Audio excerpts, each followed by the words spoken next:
Quando Bolsonaro levou a facada, ele nunca deixou de mostrar o estrago que foi feito.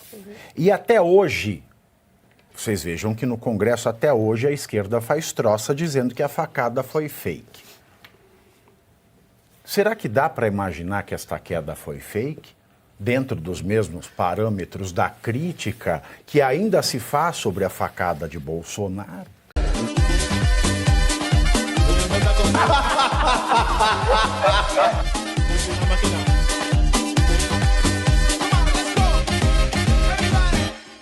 Na noite do último sábado, o presidente Lula sofreu um acidente doméstico e foi levado para o Hospital Sírio-Libanês de Brasília.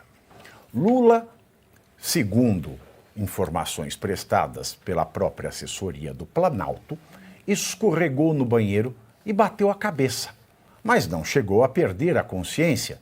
Eu não sabia que ele tinha consciência. Isso é verdade.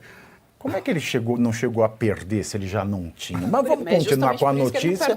Com a queda, o presidente precisou levar 5 pontos na região da nuca e voltou para o Palácio da Alvorada.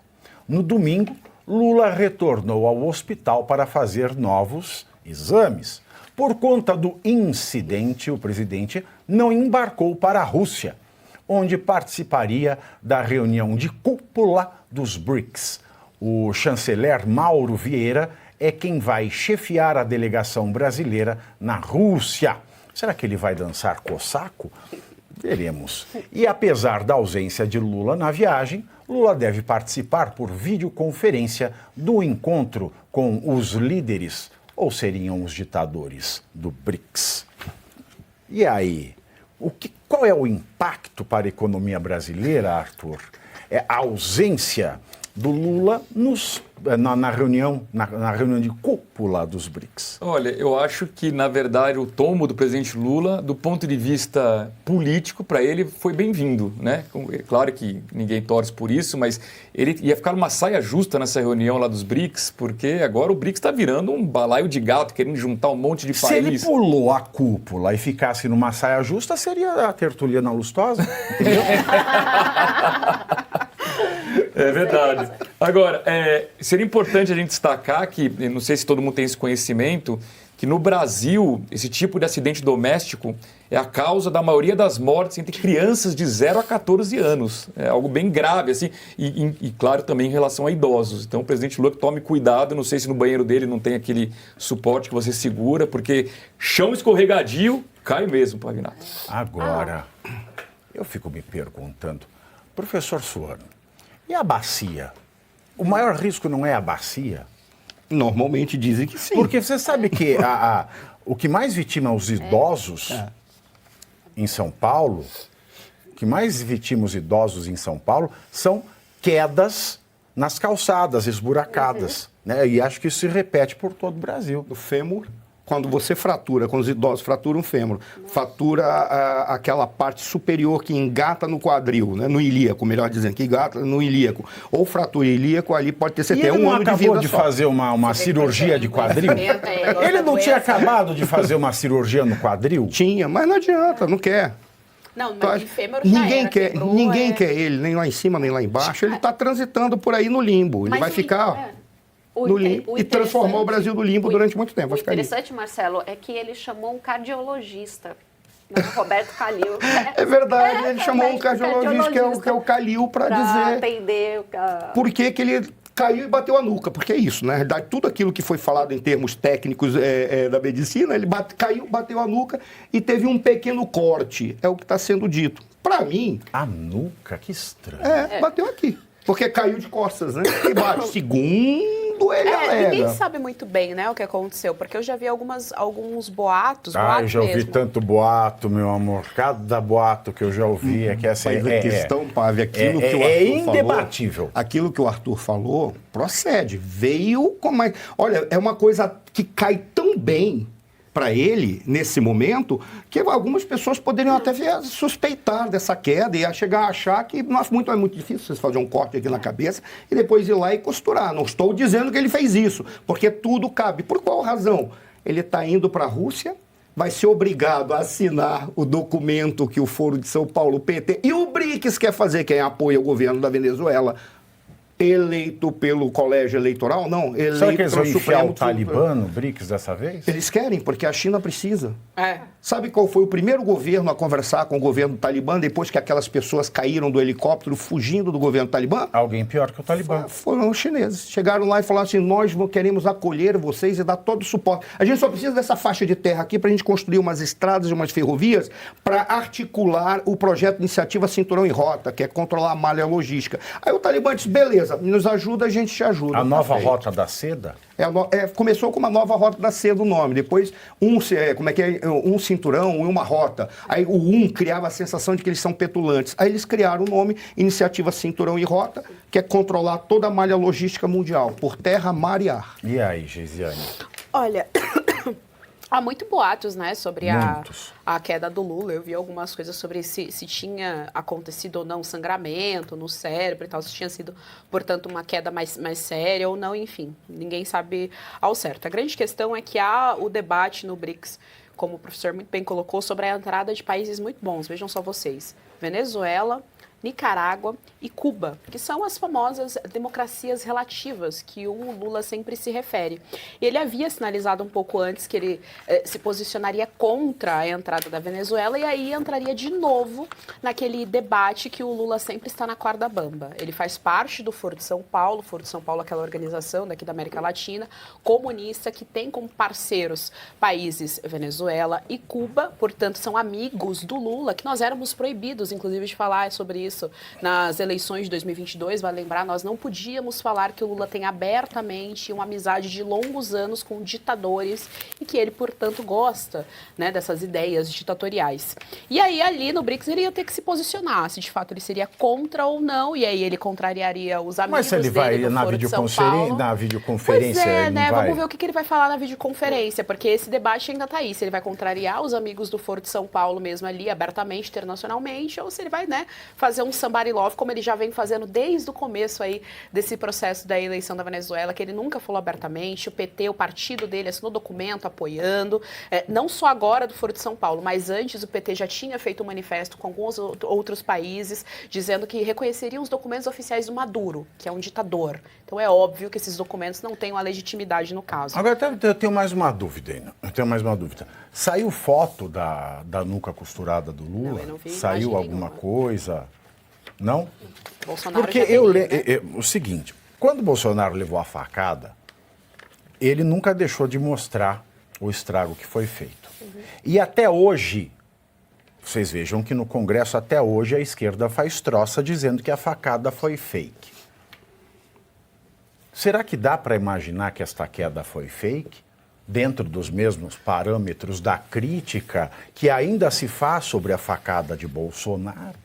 Detalhe, a facada do Bolsonaro foi em público, né? Tem vídeo de tudo quanto é ângulo mostrando e ainda assim a esquerda insiste nessa troça. Agora, eu não vejo que, caso isso realmente tenha sido algo pensado para não ir na cúpula, não vejo que isso seja por conta de uma preocupação do posicionamento do Brasil perante o mundo, nem sobre como a população pode receber esse tipo de comunicado com o Brasil apoiando, que já apoia, não é? Rússia, China, ele já está nesse eixo do cenário internacional.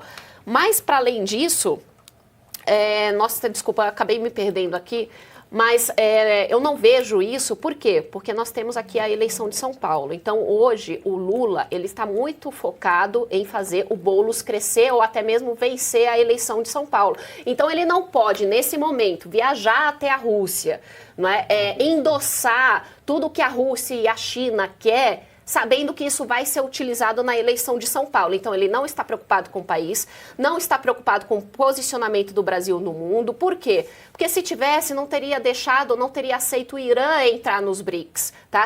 Esse BRICS já é uma monstruosidade, mas você aceitar que o Irã ingresse nesse grupo, é algo que já te diz qual é o seu posicionamento. O próprio Brasil já está alinhado com o documento da nova política externa da Rússia, que ali eles definem o que eles querem da nova ordem mundial para o mundo, e o Brasil já aderiu a este documento, ou seja, já está tudo montado. Todos nós sabemos o que o governo brasileiro defende atualmente. É uma ditadura, são ditaduras, e é todo esse movimento da Rússia e da China. Agora vamos ao que o povo quer saber. Vamos ao que o povo quer saber. Eu peguei aqui, para não incorrer o risco de ganhar mais um processo, o que saiu no Globo, tá? O que o Globo escreve desse acidente? Vamos tentar fazer a reconstituição, né, dessa... será que foi um crime? Será que foi uma farsa? Será que foi o mesmo que o dedo mindinho? Vamos tentar saciar um pouco da dúvida do brasileiro. Então eu peguei o Globo para não correr risco, tá? Então o que eu vou ler aqui está escrito no Globo. O presidente Lula sofreu uma queda no banheiro do Palácio do Alvorada. De acordo com relatos, ele estava sentado em um banco que escorregou. Então não é que ele saiu e fez piu, igual você põe o pé no sabonete do desenho animado.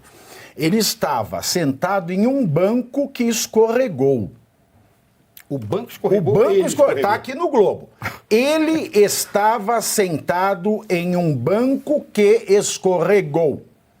Em seguida, Lula caiu e bateu a cabeça, machucando a parte de trás, onde levou 5 pontos. A queda ocorreu logo após Lula retornar de São Paulo para Brasília. O presidente estava na capital paulista, Piriri Pororó. Piriri Pororó, Piriri Pororó. Lula estava no Alvorada apenas com a primeira-dama Janja da Silva. Se fosse um programa de true crime, a gente já diria, muito suspeito. É um procedimento, né? Tem que se averiguar, é o presidente da República. Temos que ouvir a primeira-dama. Por que a primeira-dama não foi ouvida? São essas coisas que me deixam encafifado. São essas coisas que, além de comer trigo, me deixam intrigado.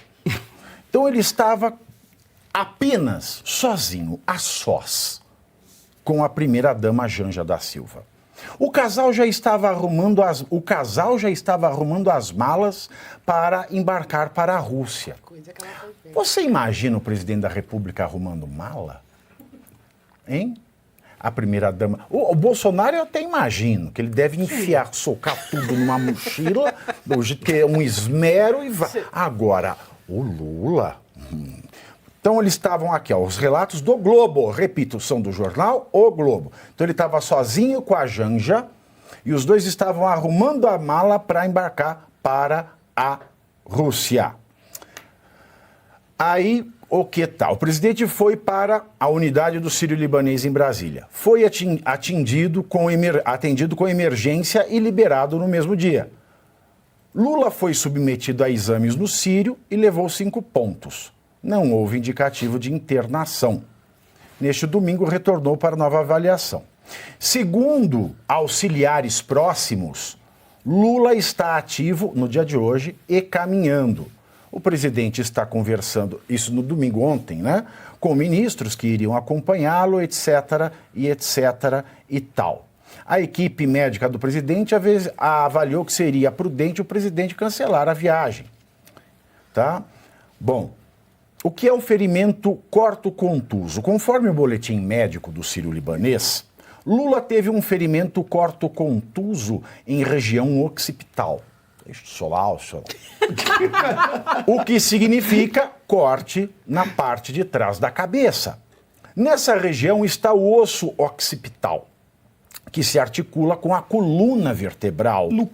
E o lobo occipital, que fica na parte posterior do cérebro. Ele é o responsável pelo processamento visual com percepção de cor e de profundidade. Uma lesão grave nessa área pode fazer com que o paciente fique cego, não reconheça objetos, por exemplo. Segundo pessoas próximas, um exame de ressonância mostrou um pequeno sangramento, sintoma de uma leve contusão. Por isso, a recomendação foi ficar piriri pororó. né? A avaliação da equipe médica, ele não pôde viajar, etc. Mas o que me chama mais a atenção são esses pontos que eu vi aqui no Globo. Ele estava sozinho com a Janja no Palácio do Alvorada. E a renca de serviçais? Segundo, ele e a Janja estavam arrumando mala. Terceiro, ele estava num banco, o banco escorregou, eu não entendi absolutamente nada. Pavinato, uma outra dúvida. Você viu a riqueza de detalhes que o Diário Oficial da União apresentou? Parece até um roteiro de um filme dizendo assim, olha, escreve tudo isso daqui. Porque essa riqueza de detalhes, só se eles conversaram com o Lula, conversaram com a Janja, conversaram com os seguranças que não estavam lá, conversaram com todas as pessoas que cuidam da limpeza do palácio, que também não estavam lá, conversaram com a polícia, que também não estava lá. Em síntese, o que me parece, a Dani trouxe um elemento que eu não tinha pensado. Eu fico imaginando, se ele estava conversando com Boulos aqui no sábado, eu não me assustaria se o Boulos tivesse falado, cara, não viaja, porque todo mundo, o Ricardo Nunes vai dizer, o cara foi para lá, é o cara que é responsável pela ENA, é o cara que fez isso, é o cara que está indo lá para a Rússia para fechar negócio com o Talibã. Que apoia o Boulos. Que apoia o Boulos. É o cara que botou 30 milhões na tua campanha. Por que você acha que você liga a televisão, sabe quanto custa 10 segundos, 5 segundos numa TV como o Diário Oficial da União? É uma penca de dinheiro, cara. Precisa de ter milhões mesmo. Por isso que tá toda hora. Porque o Ricardo Nunes não fala nenhum projeto, só fala que o Ricardo Nunes isso, aquilo. De onde vem todo esse dinheiro? Então, imaginei. Procede. Para mim, caiu como uma luva esse banco que adquiriu vida e escorregou sozinho. Ele Na verdade, caiu como uma jaca. E eu fico pensando, o que está fazendo um banco dentro do banheiro? Já tem o trono, já tem o bidê, nos mais antigos, já tem uma série de coisas, já tem a banheira. Aí tem lá um banco que foi colocado, um banco que está demonstrado. Banco escorregou. Que se o banco escorregou, é um banco que não está adaptado para estar no banheiro. Significa que já está tudo estranho aí. Está tudo estranho. E a maior estranheza é, poxa, o Diário Oficial da União é o Diário Oficial da União mesmo, né? Ele recebe o roteiro inteiro do que tem que publicar. Porque a riqueza, só faltou dizer, ela botou tantas roupas, ele botou tantas meias, ele botou tantas cuecas, só faltou... Mas isso aí é o que permeia a campanha do Boulos, não é? Esconder todo o passado, esconder o que eles realmente defendem. Esse é o resumo da campanha do Boulos. Sabe o que eu acho mais estranho? Vocês lembram que na semana retrasada a gente comentou os cursos que o casal imperial contratou para as pessoas, para os serviçais do palácio? Mixologia, carnes nobres, como é que servir com luva de pelica. Você sabe o que é mixologia, né? Sei, claro. Fazer drinks, né? Fazer drinks refinados. Exato. Aí, esse mesmo casal estava fazendo as próprias malas com esse monte de funcionário fazendo cursos para se equipararem aos funcionários do Palácio de Buckingham. Eles estavam fazendo a mala, você quer que eu acredite? Pavinato, assim, eu conheço pouco da Janja, vou ser bem sincero, mas me parece que ela tem esse perfil, assim, de pegar e fazer a mala do Lula, ser aquela pessoa carinhosa. Mas eu queria fazer uma crítica aqui. Com base em quê? Não sei, do que eu vejo ela tenta mostrar muito carinho por ele e tal. Não duvido que ela pegue... Ela vai com um entourage de 10, 15. Não, sim, mas... Sabe que ela vai fazer mala? Não sei, do Lula especificamente. Lula. Ai, meu amor, eu vou escolher a sua cueca, você vai com a cueca marrom, você vai com... Eu não duvido mesmo. Ela ama o Lula. Enfim, eu não duvido, enfim. Mas concordo que é estranho. Mas eu queria fazer uma crítica aqui... ao presidente Lula, mas que vale para todos os políticos desse país. Eu estou para esperar um dia, que um político desse país, quando precisar de algum atendimento de saúde, vai procurar um hospital público. Mas nunca na história deste país. Sempre vão para o Einstein ou para o Sírio-Libanês. Antigamente vinham para São Paulo, agora não. Como tem um Sírio-Libanês em Brasília, ficou mais fácil ainda. Você sabe eu espero que um dia isso aconteça. Já que também mostraram a carteira de vacinação do Bolsonaro, por que não mostram todo o laudo e os exames do Lula? Deveria. Eu sei. Isso não pode. São dados sensíveis, não podem ser divulgados, faz parte da intimidade do presidente. Mas o próprio presidente Lula quebrou essa regra ao fazer da publicidade, através da CGU, os dados sensíveis que não podem ser publicados do Bolsonaro e da Michelle. Então devia vir agora a público também. Mas não, deve pôr 100 anos de sigilo. Exato. É tudo sendo. Agora imagina a dor de levar uma queda dessa nesta idade. Então, primeiro C, você curte, que é o preço deste programa. Quanto vale o ingresso para ver este palhaço neste picadeiro bonito? Vale uma curtida. Vale o seu like, o seu joinha, o seu gostei. Então, a sua obrigação é curtir. Se puder, comente, porque quem comenta ajuda no engajamento. Então, primeiro C é curtir, segundo C é comentar, o terceiro C, o que seria muito louvável, seria você compartilhar. Tem um link que é a setinha, uma setinha assim, meia bomba.